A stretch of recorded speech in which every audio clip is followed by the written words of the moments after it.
Сәлем барлықтарыңызға. Сіздермен бүгін өзбек халқының бүкіл әлемге әйгілі 5 қазан палауын жасайтын боламыз. Дәмі өте тіл үйіретін тағамдардың бірі. Міндетті түрде дәл осы видеоның соңына дейін асықпай қараңыздар. Сіздердің осы тағамның қыр-сырларымен үйрететін боламын.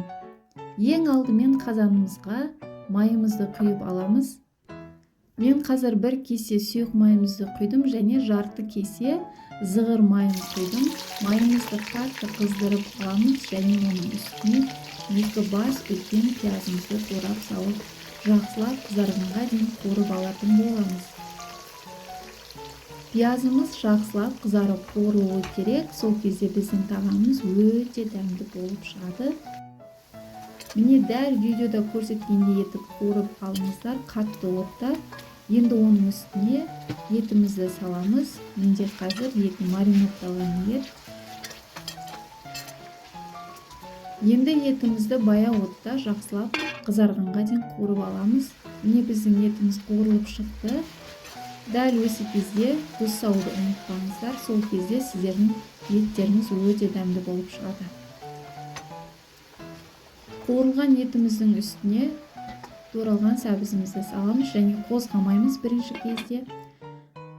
Қазанымыздың қақпағын жауып 2-3 минутқа бұқтырып қоямыз. 2-3 минуттан кейін сәбізіміз осылай жұмсарып, енді жақсылап араластырып аламыз. Сәбізімізді де дәл осылай қуырып аламыз. Енді оның үстіне салқын суымызды құямыз. Енді оның үстіне горохымызды салып, үстіне салқын суымызды құямыз.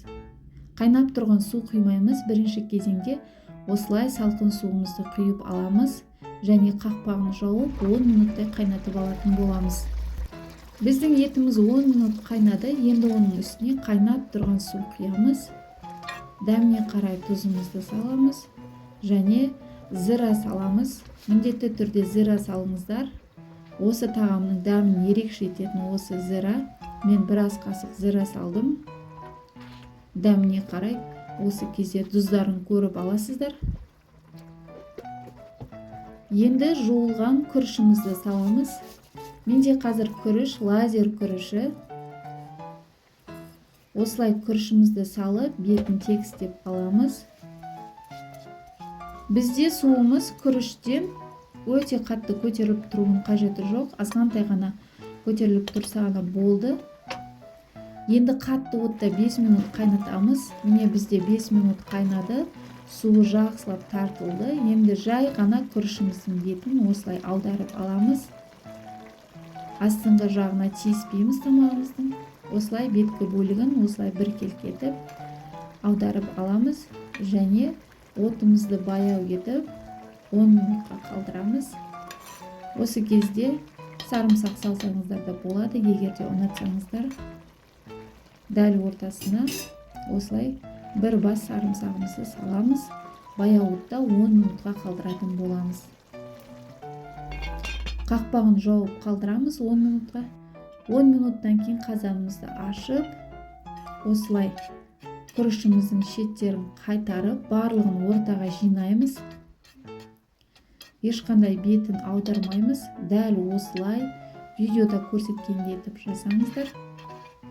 Күрішімізді осылай ортаға жинап аламыз және қасықпен осылай тесіп шығамыз.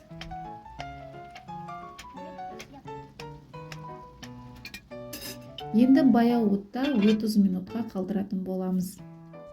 30 минут уақытымыз өтті. Біздің тамағымыз дайын, өте әдемі болып шықты.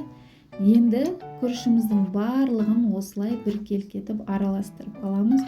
Бізде майы, сәбізі барлығы осылай күріші жақсылап араласуы керек. Еттерін алып, турап аламыз. Барлығын осылай біркелкетіп араластырып алып, еттерін турап аламыз және күрішімізді осылай ортаға жинап аламыз. Еттерімізді турап боламыз дегенше осылай күрішімізді ортаға жинап, қақпағын жауып 5 минутқа отты өшіріп тастаймыз. Біздің тамағымыз дайын. Бұқтырып қоямыз 5 минутқа. Осылай дайын болған тамағымызды табағымызға салып, етімізді турап, дастарханымызға тартатын боламыз. Өте дәмді тамақтардың бірі. Міндетті түрде дәл осы мен көрсеткен рецептпен жасауларыңызды сұраймын. Нағыз атақты әлемге әйгілі өзбек халқының ұлттық тағамдарының бірі. Міндетті түрде отбасыларыңызға жасап беруді ұмытпаңыздар. Дәмі сондай, тіл үйретін тамақтардың бірі. Осылай үстін өздеріңіз қалауынша безендірсеңіздер болады. Салаттармен қосып жесеңіздер болады. Барлықтарыңызға ас болсын. Егер де менің каналым сіздерге ұнаса, міндетті түрде менің каналыма тіркелуді, лайк басып, комментарий жазып, өз достарыңызбен бөлісуді ұмытпаңыздар. Барлықтарыңызға ас болсын. Келесі видеоларда кездескенше сау болыңыздар.